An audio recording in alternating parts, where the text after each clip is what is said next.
don't know what you're looking at, so I don't understand what that means. So But it keeps like the we the like bu- Chrome the on Facebook. so the button that says go live Oh, it says live is. on Facebook right now.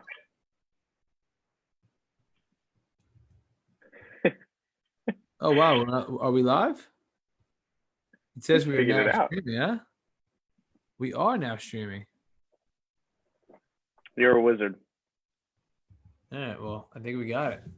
Wow, we're live. Or are we? It's a hell of a microphone you got there. You like that, right? Gets the job done. It's official. It is, I got to make myself look a little official with an unofficial podcast. So, all right, cool. All right, let's get rocking here, man. I am excited. I've never done this before. Neither has Joe. Likewise. So wanted to try this out. Do a quick live. We're gonna call this Smorgasbord.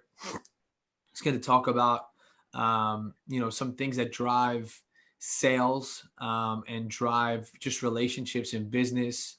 I'll introduce Joe real quick. And then I'll let you introduce yourself even further. I know you've been in sales for about a decade now, would you say? About half that. I was a teacher first. Okay. All right. So Yeah, from gym teacher, right? yeah, that's right.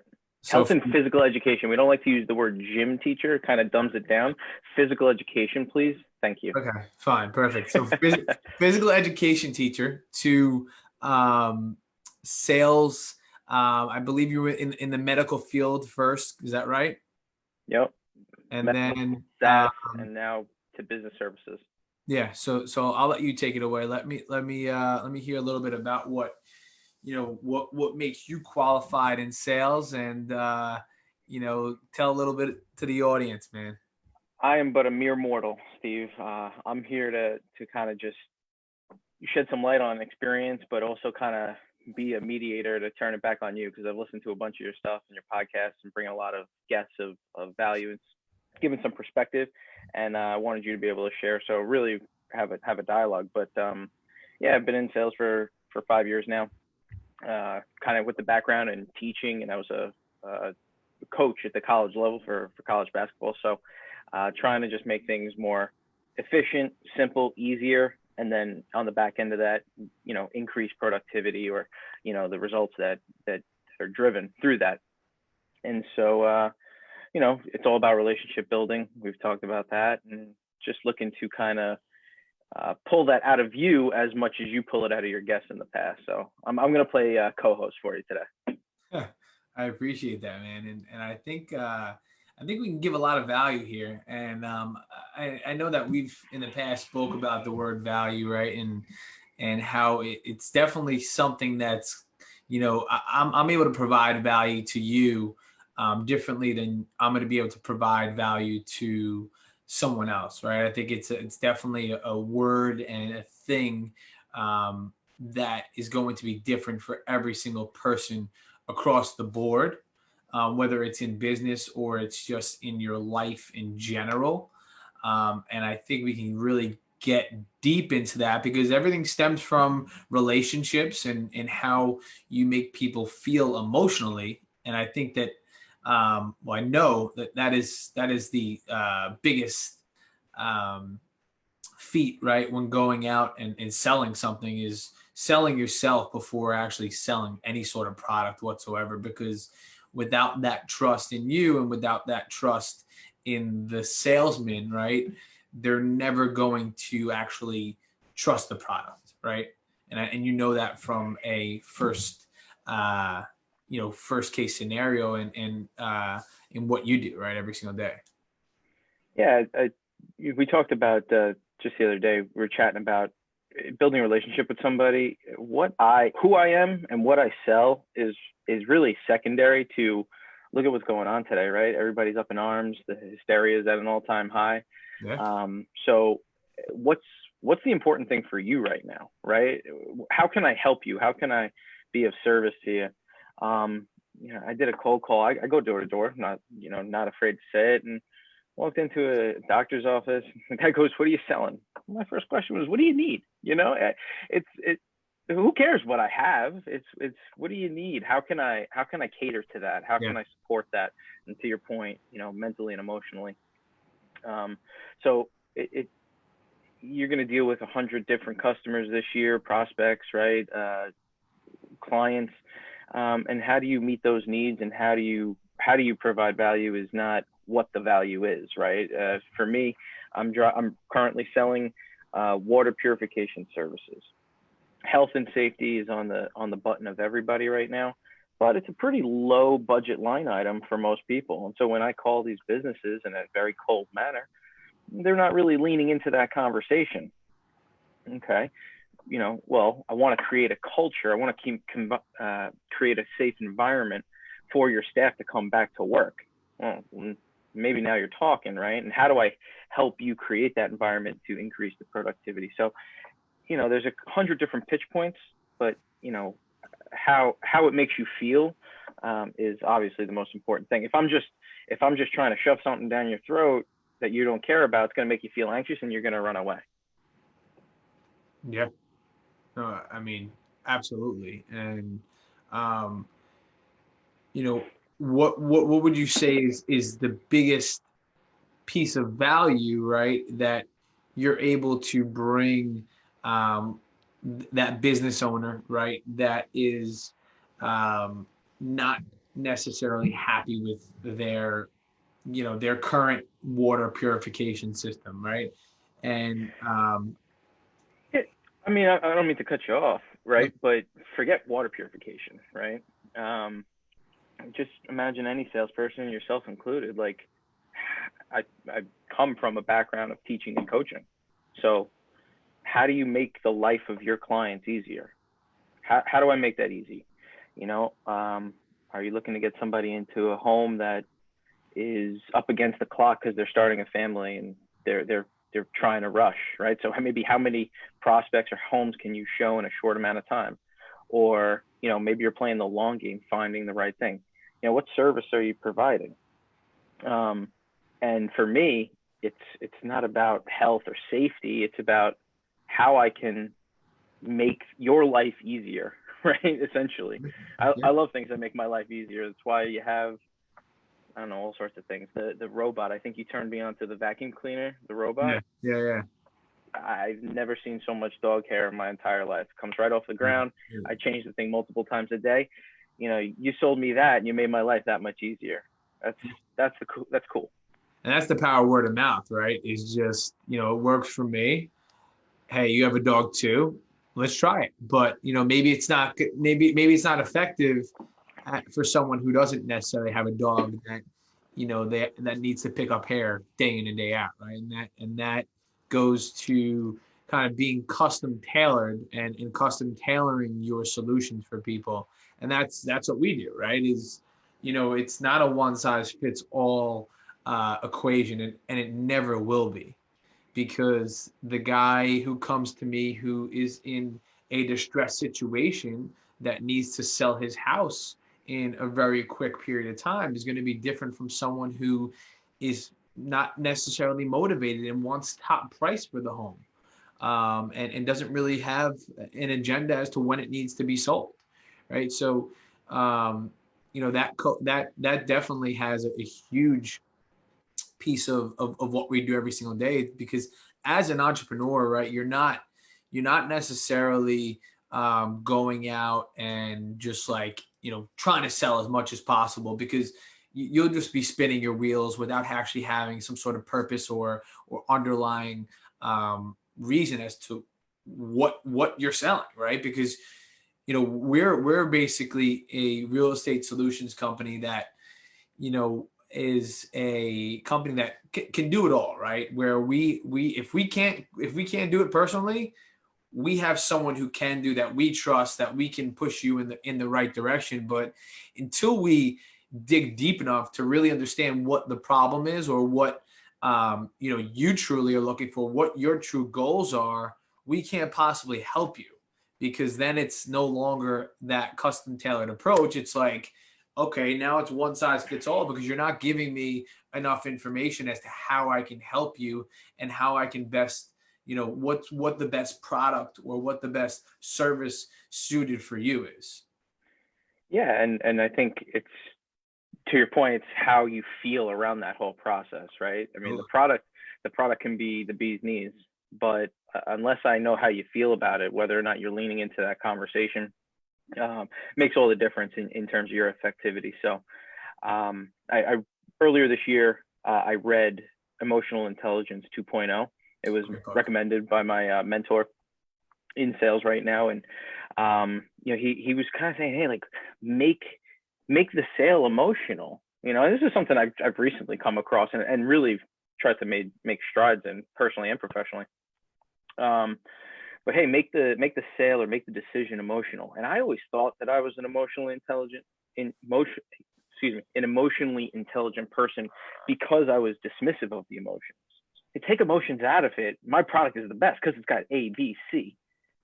But that's a steamroll, and it falls on deaf ears every single time, right? So, if I can, where is the value? You got to find the value before you can sell it, and that's something that is definitely as important as ever in all the sales. But like I said to you before, my current sale is it's a low budget, low line item type of an item.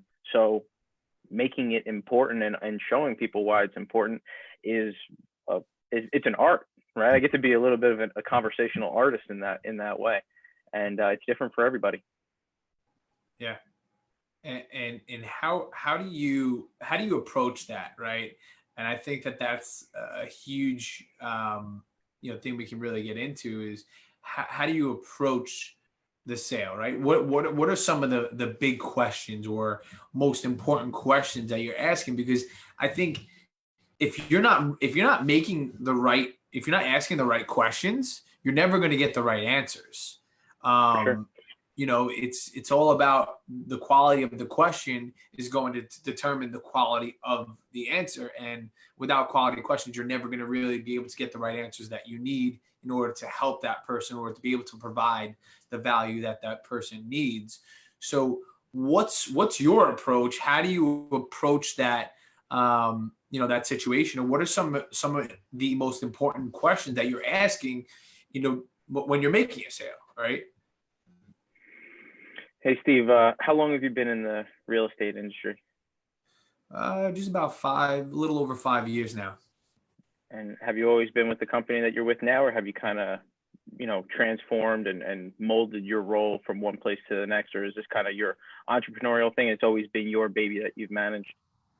Always been my baby, but it's definitely transformed and molded over the past 5 years. I mean, otherwise, we wouldn't be getting better and more efficient as we go on, right? So how has it become more efficient? How have you transitioned it over that course of time to operate more efficiently? I'm going to say a big thing is my relationships, right? Creating the right relationships, whether it's mentors or business partners, people on my team that help us in a way that, we has opened our eyes, right? Because I think, in the beginning, in the infancy of building a business, you don't see everything, right? You don't know what you don't know, and you're very just almost closed-minded in a way. And without that education, experience, failure after failure, you'll never actually understand, how to get to that next level. And I think asking the right questions and listening has been one of the biggest things that's taken our business to the next level, because we're willing to listen and we're willing to learn to get to that next level. So I think that's a big thing for us, as we've, just molded ourselves, is asking the right questions, right? Yeah. So it sounds like, I mean, your value is going to be building relationships, but also creating a sense of security with good partners throughout that process, right? Yeah. So I don't know. I just kind of started the sales process on you, and I'm going to lean into being an effective business solution and a partner and a resource for you over time. One that you can feel confident behind. And I'm going to sell my product to you, or my service, or whatever it is, but you just gave me your values based on telling me a little bit about yourself.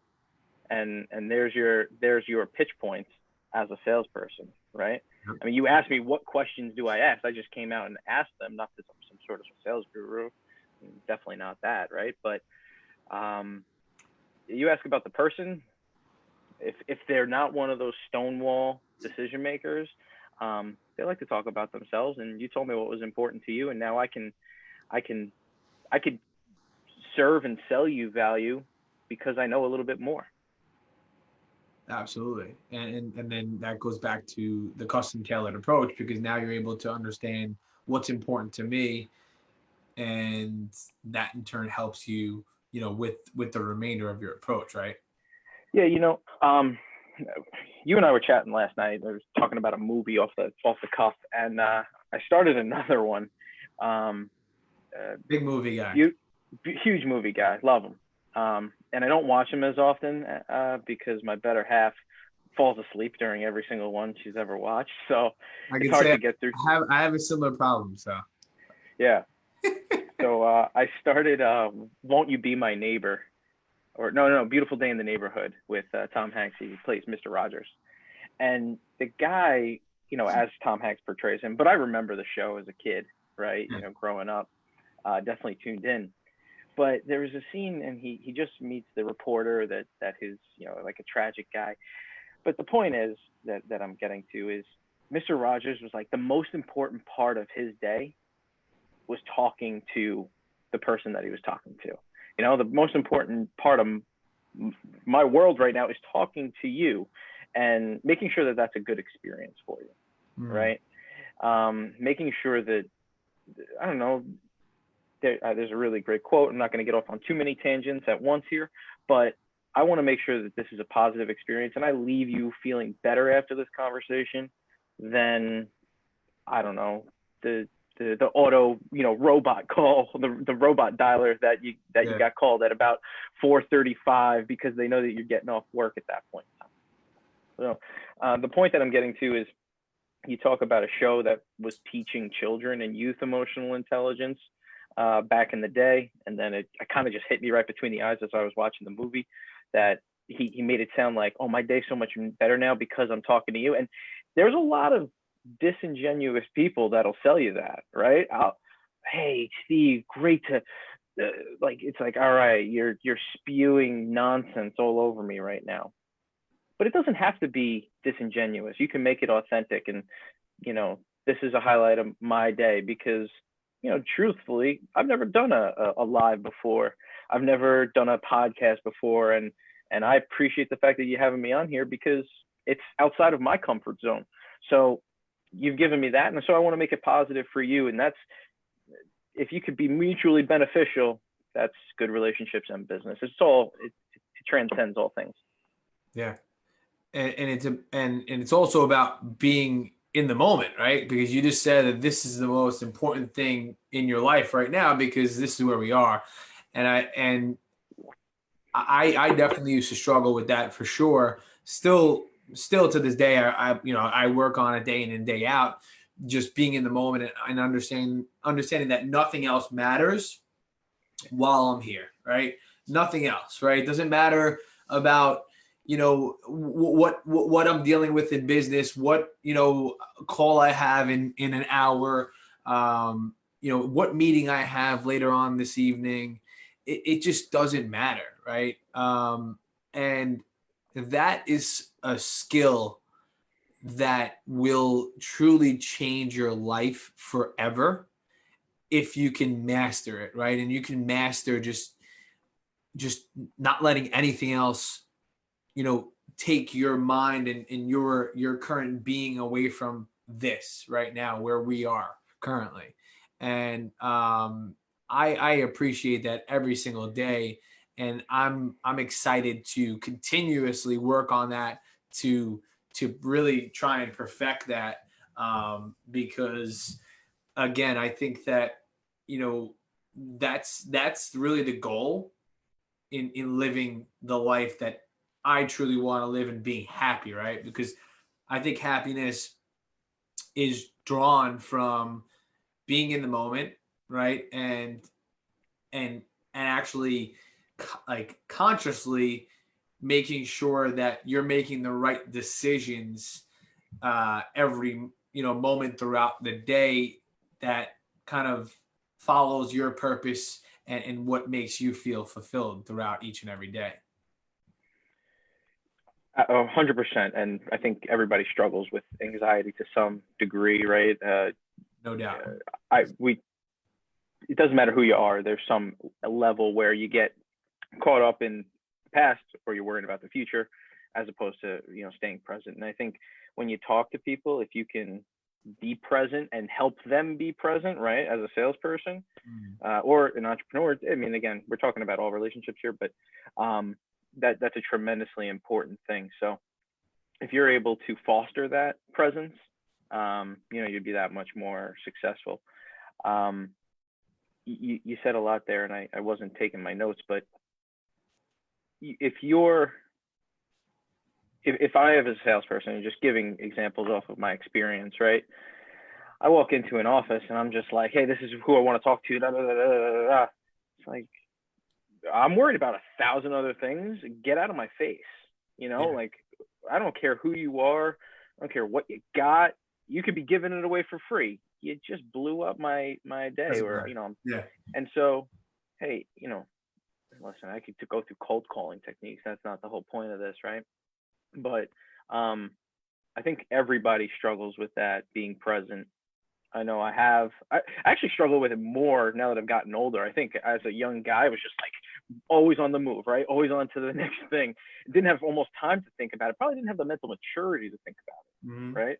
Yeah. And then maybe you get operate in a parabolic function, and then you probably think a little bit and worry a little bit too much, and maybe not enough action, more inaction. So just keep pushing the needle forward. Keep people present, keep yourself present, and care about the people that you're talking to. I got a couple of other thoughts I'm kind of getting roundabout, but the presence in mind to hear what you're saying and reflect off of it and provide a kind of a counterpoint to help people push that needle forward, and you do that through this. Mm-hmm. Yeah. And again, it's not something that comes easy, and I don't think it comes easy for anyone. I think that especially in today's day and age, there's a million different things that are pulling you in a million different directions. And for number one, my phone's up there, but exactly, yeah. I mean, that's just that there. So if Steph is not watching this now, she'll watch it later. She might as well shoot me. I'm guilty of it, right? And I can talk about how I do a pretty decent job when I'm on the phone talking to somebody, being present, but I'm guilty of it in my personal, professional, and that phone is always in my hand. So it's a problem for sure. Yeah. And that's something that I've also tried to, kind of separate myself from over, the past few years is just being aware that this thing is basically controlling your life, right? And being disconnecting from it altogether at some point throughout the day is important. I mean, it's probably one of the most important things that you could possibly do, today, right? Is just disconnecting yourself from all technology and truly being in the moment, because even when your phone, I've read a book, or I forget where I actually read this or watched it, that even when you're having a conversation, you're out to dinner, right? You're at a candlelit dinner with your wife, fiance, whoever it might be, significant other, or even just a friend, right?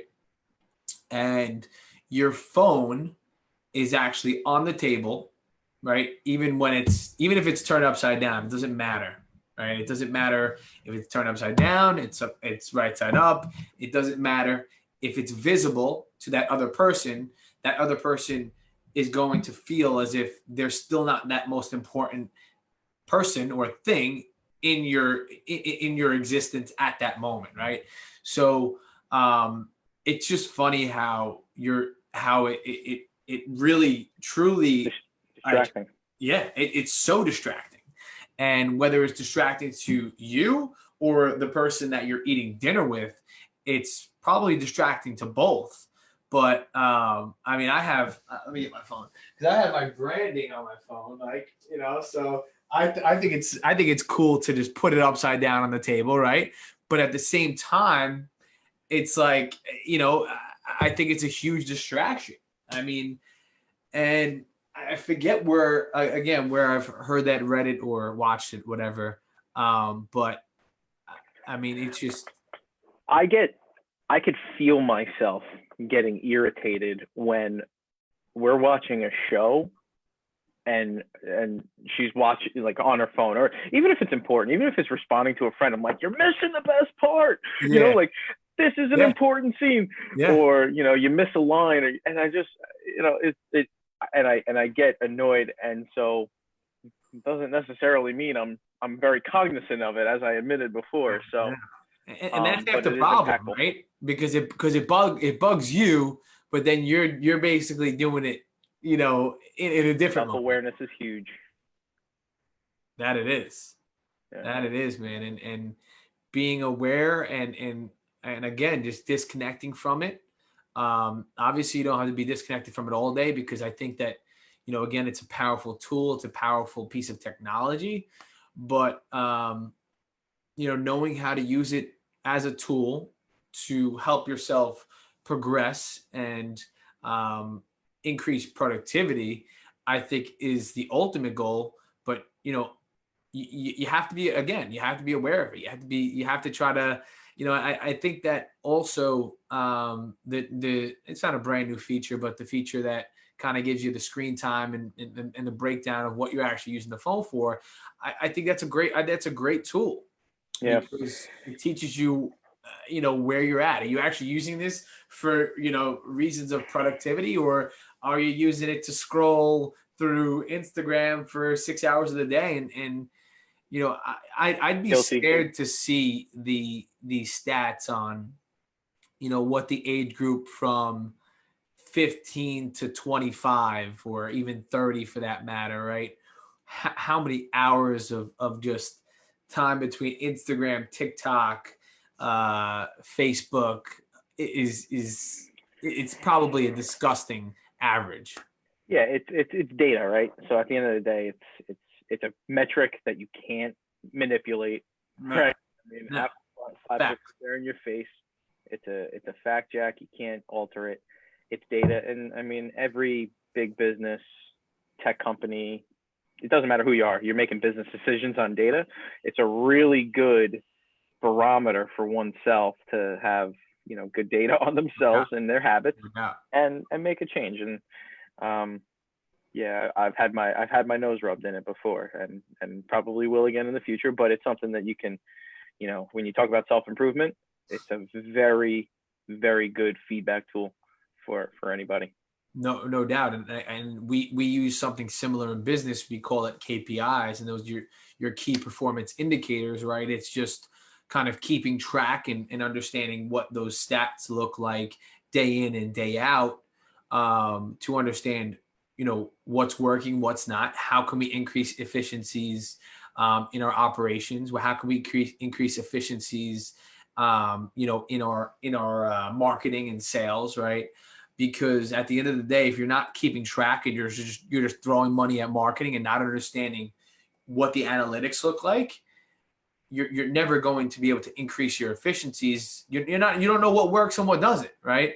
Because I think that's a lot of a big problem for a lot of companies, right? They just are doing well, but they can be doing so much more business efficiently, right? They can cut so much cost and cut so much of a marketing budget if they just understood what's working and what's not. Yeah, I mean, big business, small business, personal, right? Even, and we're all kind of entrepreneurs. That's one thing I love about your podcast, right? 4 a.m. quarantine, you know, you have a emphasis on your entrepreneurial nature, but it's every single person. Like by nature, I was a teacher. I got into sales because of an entrepreneurial side of myself, right? To try to, you know, maybe earn more in less, you know, whether it's hours at work when it comes to school, time spent to grading papers, all that. So we all kind of have an entrepreneurial way to better ourselves and to push ourselves forward. So I can't really speak about big business or even running your own business, but you know, things that make me more effective as a salesperson, a more productive and efficient salesperson, you got to know those KPIs to your point, to your credit. So every individual can own that and take the responsibility. And you know, there's still things I need to take more responsibility of. I'm sure, you know, we're all human, right? We're all imperfect in that way. But, you know, you could get your hands around more and more with more information. And back to your point about, you know, screen time and data. Yeah. And I think that as a salesperson, right, I think in a way you are running your own business, right? For sure. You know, because you know, as a salesman, it's how much you produce is going to directly correlate with your income, right? It's not, you know, you're not working. It's not, you know, you're not working for an hourly check, right? It's directly correlated as to what you're producing, and you know, without an understanding of what you're doing every day and understanding where your productivity lies, um, you know, you're lost, right? I know that the company's kind of able to give you an idea of what your, you know, incoming leads look like and this and that. But if you're not taking a self audit and you're not understanding what you're doing day in and day out, they don't have a camera on you 24 hours a day, right? They don't know when you stop working necessarily, when you start working. Although, you know, I'm sure you can log on and be, you know, active like in the system, but that doesn't mean they understand what you're doing from the time you wake up and getting yourself prepared for the day. And you know, I think that that's a huge reason as to why we're seeing more and more success in our business is just the way that I carry myself as a leader and a person day in and day out is I'm a firm believer in just creating good habits every single day is going to get you to that next level. And, you know, without those good habits and getting rid of the bad habits, you know, it's very, very tough to get out of your own way because, you know, I used to wake up whenever the hell I felt like it. Right. And, you know, that's probably not the best idea. And, you know, until I understood and until I got into the habit of waking up earlier and getting a few hours on the guy who's, you know, sleeping in till 9 o'clock, you know, I didn't truly understand it. Right. And I didn't understand that by me starting a couple hours earlier gives me a few hours later on to hang out with friends and family more often and be able to take myself out of that mindset and not be working till 9, 10 o'clock every single night, because I think that's a huge downfall for a lot of people as well. Just, you know, not being able to turn off. You have to be able to turn it on and off. And I think that was a big thing with Jordan. I know that, you know, everyone enjoyed that. Just thinking about that as you were talking. Because he, you know, I forget who said that, that he's one of the only guys that knew how to turn it on and off. And dude, like that's the key, right? Being able to turn on and be hyper focused while you're in the moment, and then learning to, you know, once, you know, let's go say take a couple golf swings. That's it, man. Seriously. Like, you know, and that's why I enjoy hanging out with you is because, you know, when we're chilling, hanging out, smoking a cigar by the fire, you know, we're able to turn off from everything else, and we're able to actually have a meaningful conversation. And you know, I think or meaningless about nothing. Yeah, you know, being present and turning it off. Exactly, but we're still in the moment, right? Regardless if it's meaningful or meaningless, right? Yeah. You mentioned, you know, creating good habits, right? And I got plenty of bad ones. I know you and Gina do a lot of working out, and I'm a tad bit lazy, but you know, did the Rumble boxing course the other day, and I was feeling like $1 million, but you know, I haven't kept up with it or any sort of consistency. But room for self-improvement, number one. But I mentioned taking initiative, right? Creating good habits, taking initiative. And that's one thing I appreciate about what you're doing with the podcast is just you taking an initiative. I mentioned to you, a friend of mine has a podcast. We know each other through coaching, college basketball. He runs Coaches and Coffee. And, you know, so many people come up to him and say, oh, it was a great idea. I wish I would have done it. Or, you know, he like that initiative to just go outside the box, try something new, and you're running with it. And I commend you for that. To, you know, I've got to be honest with you. Don't get it twisted. I know I'm extremely good on camera right now, but I was nervous today because this is a first for me. So I appreciate the chance to contribute in this way. Yeah, and that, you know, that's something that you just can't let, you know, stop you, right? Because, you know, at some point in your life, you're always put in uncomfortable situations, and it's the people that actually strive to be put in uncomfortable situations that come out on top, you know, because I was never, ever, ever comfortable doing this. In fact, I think my first one, I think with Vinny, I actually had to do like 3 takes, right? Because I don't really do much editing. Maybe in the future we will, but you know, I do my intro and then I get right into it. It's not like my intro is recorded afterwards or pre-recorded. It's all recorded, right? So it's you know, I had to do like 3 or 4 takes because I was like sweating. I didn't know what to say. I fumbled upon my words a few times, and you know, the more I do it, the more confident I get with it.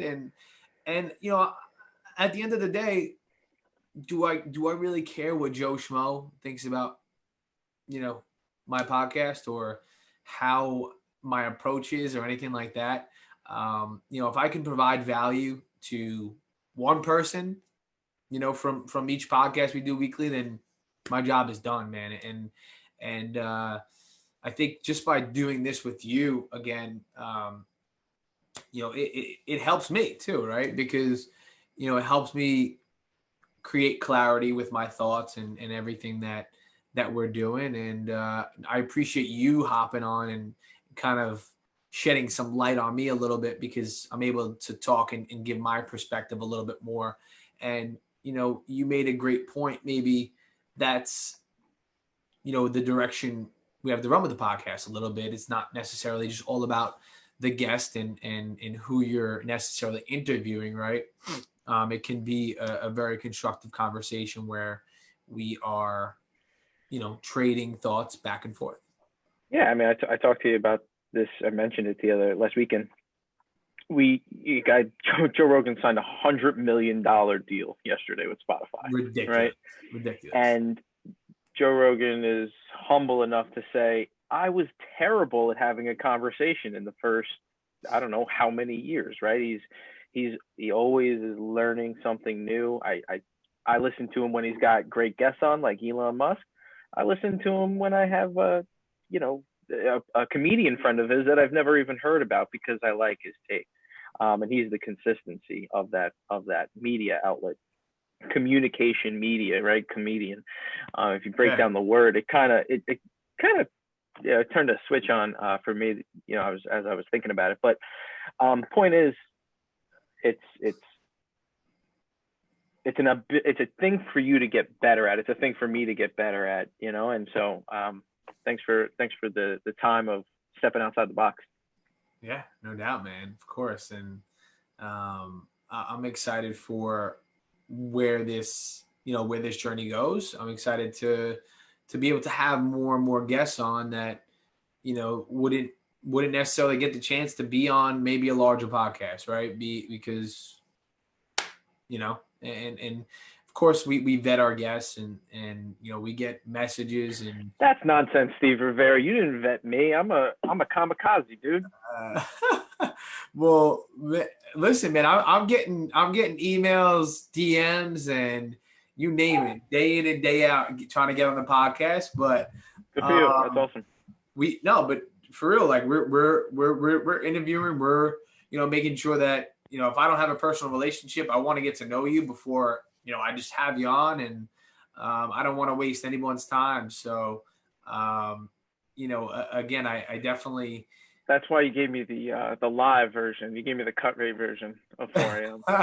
Nah, I'm teasing. Well, listen, I didn't know what you're capable of on the podcast distribution channels. Listen, this is somewhat friends, PG. man. This is somewhat PG. I didn't know what you were gonna come up with here. So fair. That's fair. But I would love to do like a fireside chat live, and couple stogies. Yeah, and I'm debating whether we can kind of make it like a weekly thing, because I think that would be pretty cool.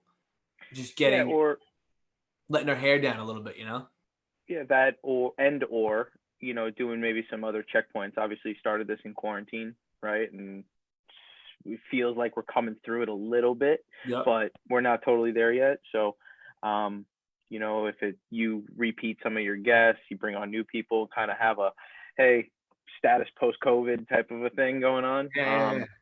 Ideas like that might fly, but open to the idea. We've successfully knocked this one out. I wouldn't say out of the park, but we got it done. And there's a million different ways we can go from here. Yeah, no doubt. Maybe the next one will be like, maybe the next podcast will be 4 a.m. out of quarantine, I'm not sure yet. We'll see where we're at. But we're like 1 foot in, 1 foot out of quarantine, because that's we're not there yet. I think we still have 1.5 feet in quarantine. No question. I mean, people are still very precautious, rightfully so. Yep. No doubt. But things do have to move on, whether, let's not make this a political medical conversation, but people are starting to like let their hair down a little bit, still be smart, right? Which is why I'm not going door to door when it comes back to sales, right? You got to be respectful of people's time and space. We're gonna kind of navigate through this unprecedented thing altogether. So cool thing that you started here, and I know it's not going to end in the COVID era either. That it will not. No, absolutely not. We're just getting warmed up here, and excited for what the team has in store. And yeah, man, thank you for hopping on here and being my co-host for the day. My pleasure. I think we're going to do much more of these, because I think these are definitely these are cool. And the fact that it's live, we can get people on here. I'm not sure if anyone's asking questions or anything, because I haven't really been monitoring the actual. I don't really think anybody cares about me as a guest. So maybe your audience is tuned in, but well, you know what? I'm not even sure. We got to even see if this thing went live or not. I really don't know. So I was scared about the whole two things. One, it being live, right? And then the second thing, you do a podcast or you put something out there, it's there forever, right? There's no deleting it after the fact or going backwards. So, but now it seems like there might be a chance for that. So you can always just get rid of it, and we'll try again tomorrow. Listen, right here it says stop live stream. So I'm going to stop the live stream and see what we have on Facebook. And if it did actually go live, thank you all for hopping on. And thank you all for watching. This will be one of many. Thanks, Joe. I really appreciate you hopping on, man. Appreciate the relationship we have and the friendship we have, man. And it's been fun. So thanks for having me, and looking forward to tuning in to your future episodes, man. Yes, sir.